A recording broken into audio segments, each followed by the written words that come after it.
Alabama is one of the 7 teams who I believe have favorable chances and odds at hoisting the College Football Playoff National Championship trophy in 2025. Technically now it's late January of 2026. The season is that long, but I digress. Alabama is one of the teams who can do this, and that is because they have a top 5 head coach. They have top 5 talent. They are second in preseason S&P Plus with a 27.9 rating. They bring back 64% of their production from a 9-4 team that finished top 5 in ESPN's FPI. And their schedule here, while it's tough, it's an SEC schedule, no duh, it is not Oklahoma or Florida or Wisconsin caliber. They play Florida State week 1, ULM week 2, Wisconsin week 3, Georgia on the road, week 5, Vanderbilt week 6 at home. That should be a revenge game. Missouri on the road week 7, Tennessee at home week 8, another revenge game. South Carolina on the road week 9. LSU, they host week 11. Oklahoma, they also host week 12, another revenge game, coincidentally at home. Eastern Illinois, they host week 13, and they play at Auburn week 14. Outside of Georgia, no one on the schedule is even close to Alabama in terms of talent or power ratings. They get Georgia on the road, yes, but they have a mental edge over Georgia from what we know, and DeBoer showed last year he is more than capable of holding his own in regards to coaching compared to Kirby Smart. They could go 12-0, the Tide could, and be the number 1 overall seed in the playoffs, and if they do that with this schedule, we're talking about a team who might be the favorite at that point to win it all. Before we resume this segment, please take a few seconds of your time to make sure you have liked the video, subscribe to the channel, hit the notification bell for the channel and for any team podcasts and playlists linked in the description, and also comment your thoughts down below in the comment section and join my Discord server via the description. All of those things I just asked you to do are completely free, and they sign you up for things related to my channel, or they don't sign you up for anything. No cost to you, and all the benefit to you because we release daily college football content here on College Football with Sam. If you want to support the channel monetarily, sign up for a YouTube membership, or check any other links in the description for my merchandise store and Patreon page. Thank you very much, and let's get back to the segment. More realistically, I'm expecting 11-1 to be their ceiling, and when I look at their floor, they could go 8-4, if everything falls apart and this just really isn't a fit, but I think that's very unlikely. I think 9-3 is probably their floor, and I think it's more likely that Alabama goes 12-0 than 8-4 by a mile. I have them as the 10th toughest schedule, not I, but ESPN's FPI does nationally, 10th toughest. So it's actually one of the easier SEC schedules per FPI. Georgia on the road, South Carolina on the road, Oklahoma at home, and Auburn on the road are going to be their toughest matchups. Could also say LSU at home or Florida State early. I love what they have at running back, receiver, and the entire defense. And while O-line I think is a bit overvalued here, their talent is not overvalued. If Kaplovich and Grubb can collaborate and bring together the offensive line and coach it up to its true ceiling, they could win the Joe Moore Award. They could dominate everyone. So having that unit with Jam Miller behind them and one of Ty Simpson, Austin Mack, or Keelan Russell on top of the wide receivers, Ryan Williams, Isaiah Horton, and Jeremy Bernard, I love what they could do offensively. I don't know how elite they'll be. I don't know if they'll be elite, but I think you will see at least a little bit more consistency last year, especially in key moments. So I don't think that if they have a road game like the Oklahoma game last year, or similar to the Oklahoma game last year that they did, that they would only score 3 points. I don't think you'll see that again. What they showcased against Michigan, I do not think you will see that again. I don't. Especially since Alabama had the ball for so long and Michigan kept punting it back to them, they couldn't do anything. They'll have a higher floor on offense than they did last year. The question is their ceiling higher? Because Milroe had a high ceiling. They had a great offensive line last year in theory with talent that disappointed a bit, and they did have the same top 2 wide receivers they did last year as well. But more importantly, I love Tim Keenan III, and I love James Smith at D tackle. LT Overton and Qua Russo, if they put everything together, could be a top-end edge duo. Deontay Lawson and Justin Jefferson is up there with C.J. Allen and Raylan Wilson as a linebacker group. Close but trailing Texas's group with Anthony Hill Jr., Trey Moore, and Leona Lefu. I love Bray Hubbard and Keon Sabb as a safety duo. I have it ranked right now as the best in the SEC. And then at corner, you got Zabian Brown, Deshaun Jones, and Damani Jackson, including the nickelbacks there. Every one of their starters, every one of them, I have on my All-SEC team. And they're deep. Kane Womack, I think, is close to a top 10 defensive coordinator, if not one already. They recruit well. They develop well at Alabama. And I believe that this defense is actually going to be stronger than the offense. And that, combined with the offensive acumen of DeBoer and Grubb, means the defense is figured out. And they're given some time to then figure out the offense, and say that clicks. With the talent they have, that could be the best team in America. So if your ceiling is being the best team in America in dominant fashion, like Ohio State or most of the national champions who came before them, typically at the end of the year, it's pretty clear, oh yeah, this is the number one team, then you are a true national title contender, not just a dark horse. And Alabama, I think, pretty easily fits that bill. I love the Crimson Tide.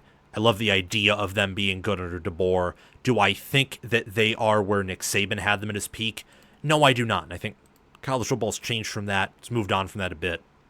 I think adjustments to the expectations have to be made. But they are a national title contender this year. Wouldn't be all that surprised if they won it all. Clemson is up next. We're going alphabetically here. So the next letter in the alphabet soup that is good, that is tasty, that is high quality and full of nutrients is Clemson. They went 10-4, 7-1, S&P Plus rating in the preseason of a 23.3. They bring back 80% of their production, which is first. I am positive with Clemson on everything, at least relative to what they were last year, the current talent level in those rooms, or how the media views them, with the exception of guard and perhaps their performance in big games. At minus 192 to reach the playoffs and plus 105 to win the ACC, I think they are locks to reach the playoffs. Didn't mention that with Alabama because I don't think they're a lock to reach the playoffs. And I think they're as close to a lock of winning a Power 4 conference as you can get. Plus 105. That's why they have odds closest to minus odds out of all the Power 4 conference teams. Because they're that close to being the consensus, if not unanimous, pick to win the ACC. Schedule rank in the 40s, 40th specifically per FPI. I think that maybe they could go 9-3, but more likely than not, their floor is 10-2. The only other team who I think is going 10-2 at the absolute worst, barring disasters, Penn State. I think Penn State and Clemson are your locks to reach the playoffs. Clemson not quite as much because I don't think they have quite the talent that Penn State does, and maybe that'll offend some Clemson fans. And by talent, I mean factoring in development, factoring in performance and coaching staff. I think Penn State's just, right now, better coached in recent memory, better staff. I think they have better starting players. But Clemson really is that close. They are. And they can be better than Penn State. They're within margin of error there. Same with all of these teams. Any of these teams, I can realistically see them being number one, and I can easily process that. And many others can too. These are the top 7 teams, all of these teams in national championship odds per FanDuel. Look it up. They're Alabama, Clemson, and then the 5 other teams we're going to discuss after this. Clemson's argument is experience and the fact that they have only one of currently 3 coaches who've won it all. So you got Kirby Smart, you got Ryan Day, you have Dabo Swinney. And this team profiles like a lot of the late 2010s Dabo Swinney teams. Don't quite have the quarterback caliber that Deshaun Watson or Trevor Lawrence do, but you're way better than Kelly Bryant. And as a whole, college football has become weaker. You just don't have the same amount of talent that you used to. And Clemson bringing back Klubnik, and then I think Gideon Davidson's going to be awesome as a true freshman at running back. The O-line of Ryan Lithincombe, Harris Sewell, Blake Miller, Tristan Lay. You got TJ Moore, Bryant Wesco, and Antonio Williams at wide receiver, who I think are the top 3 wide receivers in the ACC, including Notre Dame. Olsen Pat Henry should be good at tight end. Peter Woods, DeMonte Capehart, Stephalon Green. You got TJ Parker, Will Helt at edge, along with Jaheim Lawson. They are deep on the D-line. They could probably rotate 10 defensive linemen if they wanted for Clemson. Wade Woodaz and Sammy Brown are awesome at linebacker. And then you have Ricardo Jones, Kolo Barnes at safety, nickelback. Jaden Lucas, Ashton Hampton, and Avion Terrell. Terrell being projected a first-rounder from Mel Kiper Jr. Don't know how trustworthy that is, but I view Terrell as an All-American caliber corner.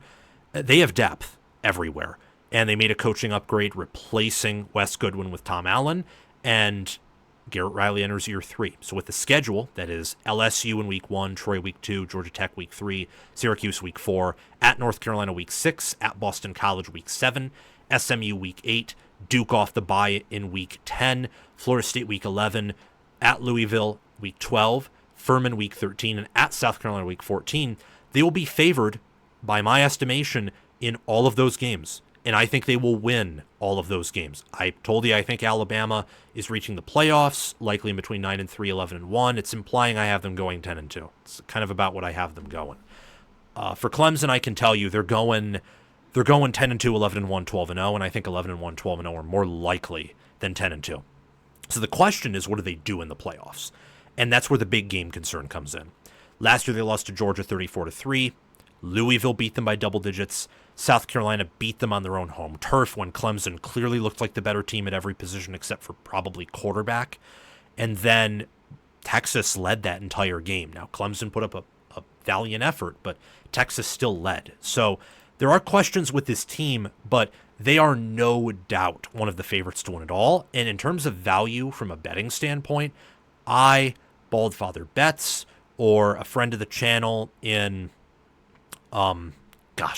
name escapes me, Snowman Sports, that's the name he goes by on Twitch and on X, agree that Clemson would be a good value play to win the national championship. We have Georgia coming up next. Team who beat Clemson, who caved their skull in last year, 34-3. Georgia will be doing that to a lot of teams this year. I firmly believe that. So much went wrong for them. Losing games, playing teams close they had no business competing with, and yet beating Texas twice. So many injuries. It was crazy last year. The fact they won 11 games and won the SEC, I think, is proof that Kirby Smart is the best head coach in America. Best head coach in football, and that there isn't a whole lot of debate for that. I lean positive in a lot of ways for Georgia, minus QB and DB. Now, I'm not worried about Stockton, but I lean negative relative to Georgia's past history at quarterback. So I don't think Stockton will be as good as Stetson Bennett or Carson Beck. So that means you're not going to be seeing a 2021 through 2023 caliber offense under Stockton. I don't think so. And I think DB might be a little bit thinner than it has been previously for Georgia. However, Nate Frazier and Josh McCray should be a good duo. I think that Drew Bobo, Mike Morris, Daniel Cahoon, Monroe Freeling, and Ernest Green III make a good offensive line, if not a great near elite one, if they can stay healthy.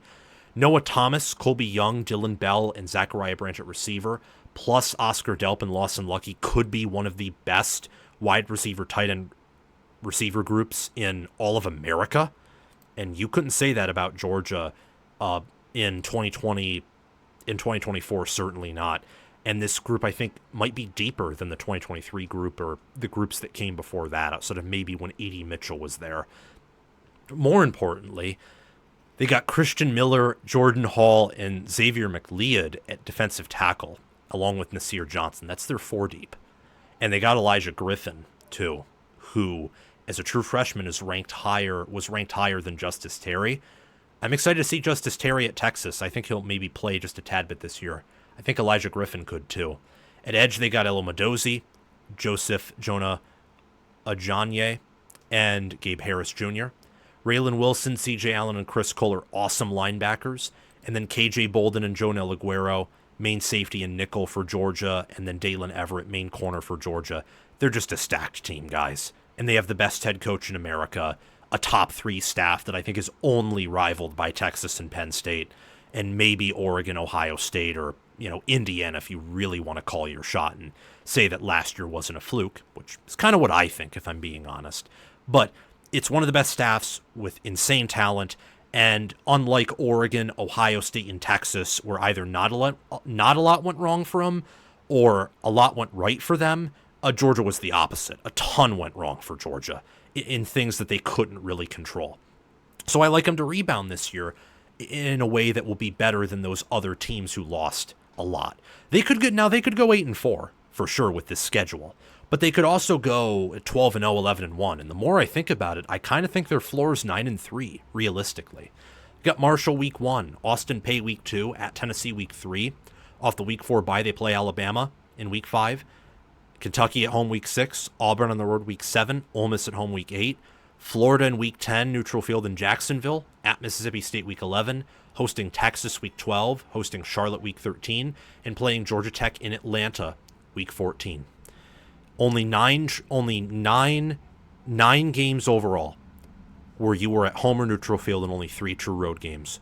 With Kirby Smart in that roster, I do not like doubting him at plus 300 to win the SEC and almost minus 300 to reach the playoffs. Bring back only 46% of their production, but with how they've recruited and developed, I don't think that's much of a problem. They are, right now, I'd say the best developmental program in all of college football. And then their S&P Plus rating preseason's in the top 5. So Georgia is one of these teams you do have to pay attention to. You do have to respect them. And I think that they are a true national championship contender because even with all that went wrong for them last year and all they lost, they're led by Kirby Smart. And if a team that's that talented and well coached, if they look that bad last year, chances are the following year they will improve. Let's talk about Ohio State now. So the Buckeyes are the reigning national champions, and they start the year off first in S&P Plus with a 29.5 rating. They are the first team we are talking about with a win total at 10.5. Juiced to the under, and many of those other 9.5 win totals are juiced to the over.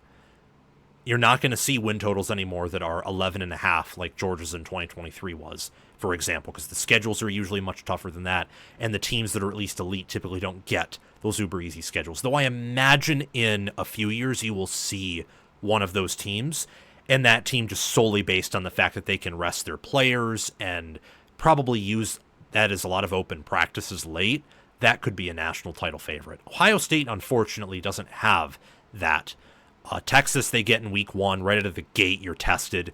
Grambling State week 2, Ohio week 3. They play at Washington week 5 off the bye, host Minnesota week 6, play at Illinois week 7, play at Wisconsin week 8. Off the week 9 bye, they host Penn State week 10, play at Purdue week 11, host UCLA week 12, host Rutgers in week 13, and they play at Michigan in week 14.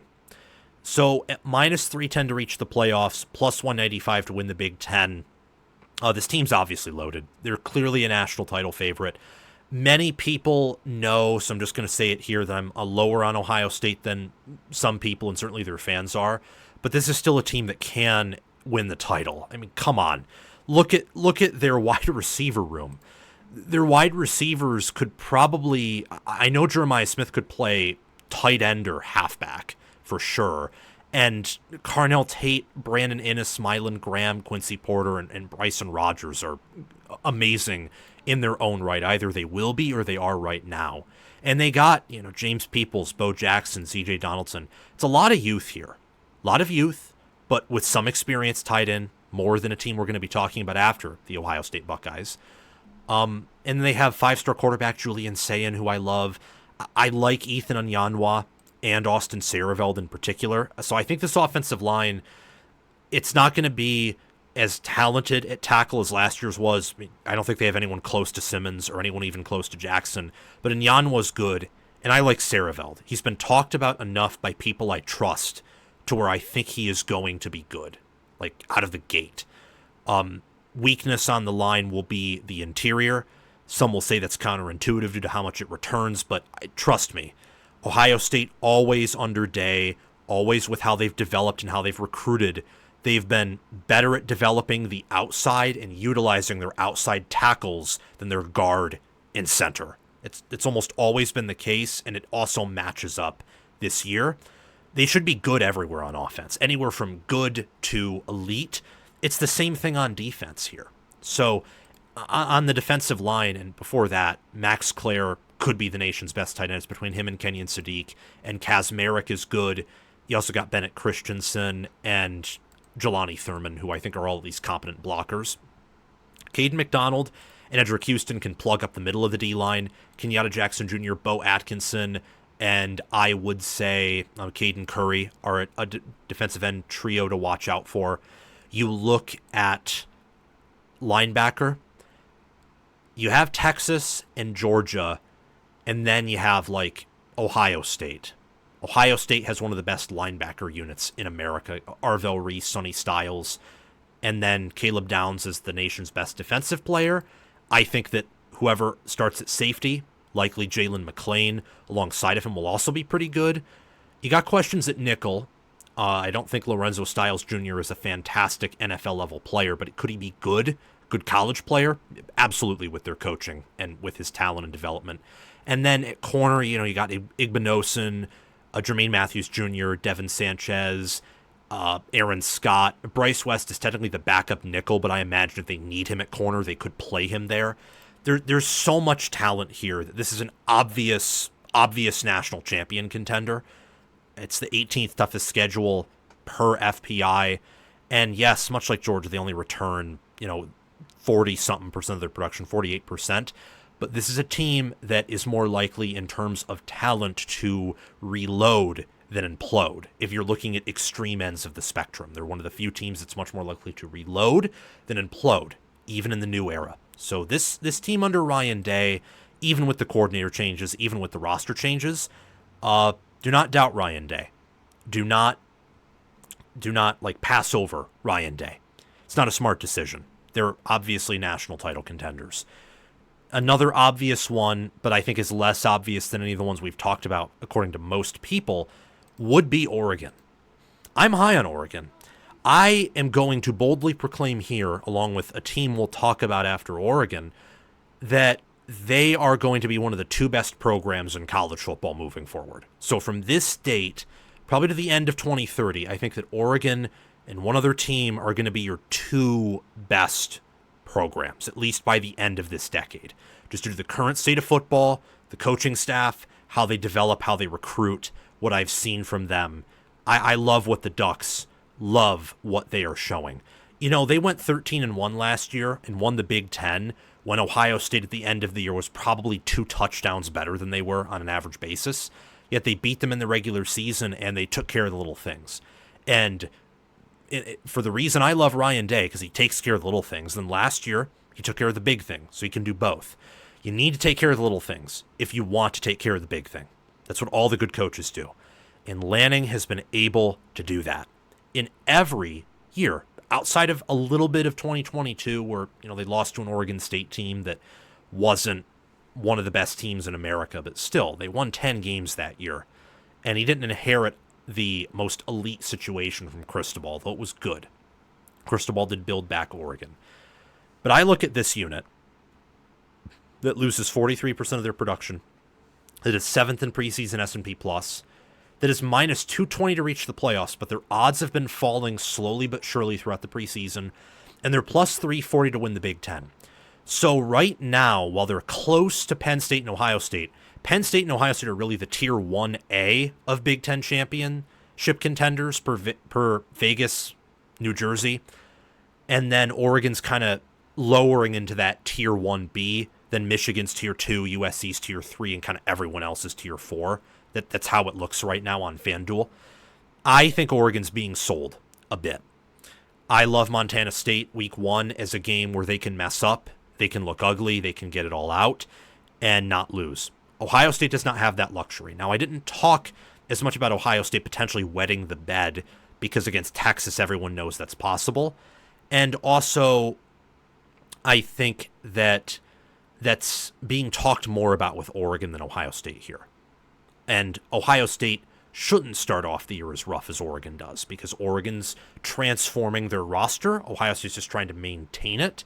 And Ohio State is the two best players in football returning. Oregon doesn't quite have that. But still, I think they'll be similar, where they'll kind of look like 2023 Alabama at the beginning of the year, where you think, holy cow, is this even a top 10 team? Are they going to lose 3 or 4 games? Or, some will even probably say 5. At the end of the year, you'll think, oh yeah, but 7-5, 8-4 was insane. Why did I ever say that? And with Oregon, while they have, I think, a similar floor to Ohio State or even a lower one, because I think they have not as many alien players, I also think that they have an easier schedule than Ohio State. And with that, I think there's a better chance that Oregon goes 12-0 than Ohio State does, in my estimation, there's also a better chance they go 8-4 than Ohio State does. There's a wider range of outcomes here with this Oregon team in the regular season. After Montana State, they get Oklahoma State week 2, Northwestern on the road week 3, Oregon State week 4, Penn State on the road week 5 we'll be talking about next. Indiana week 7 off the bye, at Rutgers week 8, Wisconsin week 9, at Iowa off the week 10 bye, Minnesota in week 12, USC at home week 13, and at Washington in the rivalry game in week 14. I love Oregon's offense more than Ohio State's. The defense, I wouldn't say quite as much. But again, similar teams, and right now those are the two top programs in the Big Ten, so I will make as many comparisons between them as I want. Dante Moore, by the end of the year, should be wonderful. Micah Hughes is an All-American caliber running back. Oregon's starting offensive line, Iapani Lololu, Emmanuel Pregnon, Matthew Bedford, who's coming back from injury, and the transfer tackles, Alex Harkey and Isaiah World, should be awesome. One of the best, could be even the best starting offensive line this year. I think DeCorian Moore, bold prediction, is going to be better than Ryan Williams this year. Not just when Ryan Williams is a true freshman. And they also got Gary Bryant Jr., Justice Lowe, Kyler Casper. Obviously, with Stewart out, and it hurts, Moore is probably their only option for wide receiver 1. But they probably have enough other good players, and then Kenyon Sadiq at tight end and Jamari Johnson at tight end 2 to where they should have success in Will Stein's system. I like Amari Washington, Aiden Breland, and even a little bit of Bear Alexander at D-tackle. They don't have a lot of high-end players. So, again, to make the comparison with Ohio State and also the other championship contender, Penn State, Ohio State and Penn State, I think especially Penn State, but Ohio State too, have better starting and probably, for Penn State, better 2-deep D-tackles. Ohio State only has better starting D-tackles. Once you get in the 3-deep, though, Oregon's deeper. Oregon has more, I think, rotational bodies than Ohio State and Penn State do, and they're deeper than Ohio State in the 2-deep even, and deeper than both in the 3-deep. And since they're young there, that bodes really well for what this unit could be in 2026, and it should get good by the end of 2025 for sure. Tatum Tuioti and Mateo Uyunglele, I have them pegged as the best defensive end duo in the Big Ten. I have Bryce Betcher and Devin Jackson as one of the better linebacker duos in the typical 4-2-5 defense, nickel defense that we see now in the Big Ten. Thieneman, I might be a little bit lower on him than most are, but I'm still enamored with the fact that he's obviously one of the top DBs in America. And Trey McNutt, I expect to compete for that starting opening position. You got Theron Johnson at corner, and then I think Naeem Offord, Jalil Florence, and Ife Obadegwu are some other corners to pay attention to. This team's young talent, I think, is unlike any other in America. Any other. And by that I mean freshmen and true freshmen. So Ohio State's Jeremiah Smith is a sophomore who everyone knows he doesn't count anymore because everyone knows he's good. Caleb Downs is a junior. Oregon's collection of young talent, I think, is unlike anything in America. So that, I think, will help them be a national championship contender, even though they're the youngest team we're talking about. And honestly, they're probably the team with the most roster questions. They have that upside to them that I think not every team does on this list.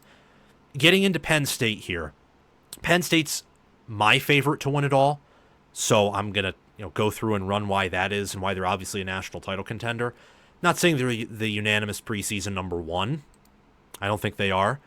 Usually no one is the unanimous preseason number 1, and then there's only a unanimous preseason number 1 when you watch the games. But I lean positive with Penn State everywhere. They're minus 290 to go to the playoffs, and honestly I think should be higher than that. I have no idea why Ohio State has better odds than Penn State to get to the playoffs, just because Penn State, with the 27th toughest schedule per FBI, I think has an easier schedule, and I think with their superior experience and seniority, they probably have a higher floor than Ohio State does. So it's not hating on Ohio State. I'd say the same thing about Oregon, and Penn State's odds are now significantly higher than Oregon's to reach the championship. Penn State, no doubt, I think has the highest floor in America. The worst they could go is 10-2. The best they could go is 12-0. And very few teams have a higher ceiling than they do. I think only my index finger, maybe, and that's still very unlikely, only my index finger could name a team that maybe has a higher ceiling than Penn State does this year in a realistic sense. lightning in a bottle sense, there's most of these teams on this list just due to having a higher blue chip ratio, probably have a higher ceiling than Penn State does. But that's lightning in a bottle. That's very unlikely. Everything with Penn State, minus Franklin's game management, I love. I have them with the most All-American players. I think they will contend for getting the most first-rounders, if not earn the most first-rounders, at least by the end of the year. In current mock drafts, you're not going to project that right now because they don't have that many players who last year played at that level and then stayed. But I think with Knowles, his first year, Krulnicki in his second, they're going to develop very well. Aller could be round one, pick one. Singleton and Allen, I think, are both first-team All-Big Ten caliber running backs. Same with Nick Dawkins at center. I have Olive Vega Ione as the best guard in the Big Ten. And then Cooper Cousins is excellent there. Same with Alex Birchmeyer, who will be a backup. Tackle, Nolan Rucci, Drew Shelton, Anthony Dunco, and then they moved Jevin Williams to tackle. They genuinely could have one of their tackles, have very graphic here. They could have, his femur shoot out of his knee, and it would suck, and I would hate that. And after getting over that experience, they could be just fine in the O-line moving forward. And it's like Seth McLaughlin on the sidelines of Ohio State, where, you're on the sidelines, you're in crutches, and you're smoking the cigar because your team is smoking everyone. Although for Ohio State, it was their wide receivers, it was their quarterback, it was their defense, it was their backs. For Penn State, it will be their O-line, running backs, defense, and maybe quarterback. They don't have the wide receivers Ohio State does, although they're pretty good. Speaking of them, I love Trevor Pena, Devontae Ross, and Kyron Hudson, and Khalil Dinkins, Luke Reynolds, and I think even Andrew Repeliak could be involved in the offense this year. Zane Durant, Alonzo Ford Jr., Ty Blanding, and Xavier Gillum will likely be the rotation at D-tackle for Penn State this year. Not the deepest unit at rotation, but they have, I think, 4 players or 5 at over 300 pounds. Could be a little bit more than that. I know that Gilliam is. One of Ford and Blanding is.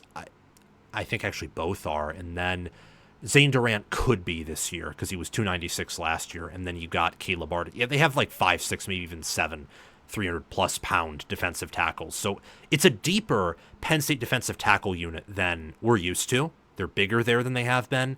And at D-end, they have Denidus Sutton, Zane Durant, Zariah Fisher. Thinner there than I think they want to be. But at linebacker, they got Keon Wiley, Dominic DeLuca, Mari Campbell, and Tony Rojas. Safety, Dejon Lane and Zakee Wheatley. And A.J. Harris, I think, is the number 1 corner in college football this year. So that, combined with a schedule that is Nevada, FIU, Villanova, Oregon at home off the bye, at UCLA week 6, Northwestern week 7, at Iowa week 8, Ohio State on the road week 10 off the bye, Indiana at home week 11, Michigan State on the road week 12, Nebraska week 13 at home, and then Rutgers on the road week 14. This is a recipe for 11 or 12 wins, I think. The only reason they didn't set the win total at 11.5 is probably due to James Franklin being the head coach, because then everyone would see 11.5 with that resume. No way. We're hammering that. And also because Penn State doesn't have a number 1 or top 2 talent roster in the sport. They don't have that. So those I think could be the only reasons at this point why your win total wouldn't be even higher than 10.5. I'm that high on Penn State, as I've already proclaimed before, and I'll say it here. I think they will be the best national champion since 2021 Georgia, if not 2020 Alabama. But nonetheless, they are definitely a national championship caliber team this year. Last but not least, I want to tell you about Texas. Texas is that other team along with Oregon who I think moving forward will have a top 2 program. They recruit at a level that we have not seen from Texas in ages since they recruited Vince Young. They develop at a high level. They are the only team to have back-to-back drafts with 10 or more players taken. The only one. They've had several first-rounders taken in those drafts. And their strength and conditioning coach won the Strength and Conditioning Coach of the Year award. I know they only returned 51% of their production, but guys, let me tell you, at Ohio State week 1 is very, very tough. But even if they lose that game, at minus 300 right now to reach the playoffs, plus 280 to win the SEC. They're the favorites there. They have a schedule that is San Jose State week 2, UTEP week 3. They get a bye in week 4 before playing Sam Houston at home week 5. They travel to Florida week 6, Oklahoma neutral field week 7, at Kentucky week 8, at Mississippi State week 9, Vanderbilt at home week 10. Off the week 11 bye, they travel to Georgia, host Arkansas week 13, and host Texas A&M week 14. Even if they lose to Ohio State, even if they do that, who else is beating them besides Georgia? Like, Florida could, but only if Lagway's healthy. If not, Texas will beat them by 40. Oklahoma, are you kidding me? Texas is better line of scrimmage play, better receivers, should have a better QB. They're going to be better in every way. They're going to be... I could go on a rant about how I don't get the Oklahoma hype, but Texas is going to be better than them in every way. I mean, you could go 9-3 if everything goes wrong, and I'm wrong about Oklahoma and Florida and Georgia and Ohio State beat them. They could even go 8-4, but that's unlikely. They have the 14th toughest schedule in the SEC by my estimation, and I put that out there. I single it out from the other schedules just in comparison with the conference, to where all Texas needs to do is get to Atlanta and win, or at least get there with only 2 losses, and they're in. And I think that's very likely to happen. And they could go 12-0, and I'm positive with them about really everything. And I got to be honest with you, they're a better quality team than Georgia and Ohio State are, roster-wise. They're not as well coached as Georgia, and while I think they have a better staff than Ohio State, they do not have the head coach that Ohio State does, at least yet. When I, though, look at the roster here, Arch Manning, love Arch Manning. I think he's going to be elite this year. I intuitively want to say he won't, but I'm not going to go there. I'm going to go against what I want to be the case and go with what I think will be the case. Quintravion Wiesner, C.J. Baxter, and Jarrett Gibson are going to be the 3-headed monster at running back. Cole Hudson, DJ Campbell, Neto Umeozulu, Trevor Gooseby, and Brandon Baker are likely the starting tackle group, although Brandon Baker's in a positional battle for the tackle spot opposite of Gooseby, who's the left tackle, I believe. Ryan Wingo, DeAndre Moore Jr., and Khalil Lockett are going to be awesome receivers, same with Emmett Mosley. And Jack Endries, I mean, they reloaded at tight end. They got him in the portal. What I love about Texas is they got Cole Brevard, Travis Shaw, Alex January, Murad Watson, Lavon Johnson, Justice Terry, and they may have another guy who's over 300 pounds. I mean, they are just deep there, and they're actually quite young. So this will hold for a few years, the transfer additions they've made. They got Colin Simmons, who I think is the best defensive end, best edge in America, and Ethan Burke and Colton Vasek are more true defensive ends who are going to be good. Trey Moore, Leona Lefu, and Anthony Hill Jr., that's the number 1 linebacker group in America. Jelani McDonald and Michael Taff are safeties that I really like. And while I think they'll downgrade at corner, Kobe Black, Malik Muhammad, and then the nickel Jalen Gilbo are pretty talented. This defense should be number 1 in America, if not number 2. And I have a feeling they won't be number 2. I think it's between them and Penn State for who has the best defense in America. Georgia could contend for that. I think after that, you probably get a drop-off in terms of tier. And then you have, well, Alabama, too. I don't quite think Alabama has quite the starting caliber players or coordinators that those 3 do, but they're close. Texas, the edge they have over Ohio State and Georgia is their quarterback is either older or has played more and also is viewed as way more talented than them out of high school. I got some pushback about that, but look at the ratings and look how they talk about these guys. You know, Arch Manning has been glowed and praised more than Sayin, and certainly more than Stockton. And he has more starts under his belt than Sayin has. And he's more mobile than Sayin, and probably more mobile than Stockton. All of those things help. On top of the fact that he doesn't have to change with a coordinator or play caller duo, like Sayin does, and then Stockton's really much less talented than either of those two. Those are their 2 biggest games, where I also think Texas, in theory, against Ohio State should have a decisive line of scrimmage advantage, and against Georgia that may not be the same, but they'll have the outside advantage against Georgia that they may not have against Ohio State. So the schedule lines up, the roster lines up. Texas should be a national championship contender this year, if not potentially the champion. Right now they're the favorite to win it all per FanDuel Sportsbook. Thank you for watching College Football with Sam. Make sure that you've liked the video, subscribed to the channel, hit the notification bell for the channel and team playlists and podcasts in the description, joined the free Discord server where we talk college football 24/7, and have commented your thoughts down below. Check out the description for any ways you can support the channel monetarily. Everything else I've asked you to do is completely free, and your support means the world to me. We're trying to become the next big thing on college football YouTube. 6-figure subscribers, maybe 1 million one day. I think we can do that. And also check out any videos or playlists, anything in these columns right here, where there will be videos and playlists. Yeah, you get the point.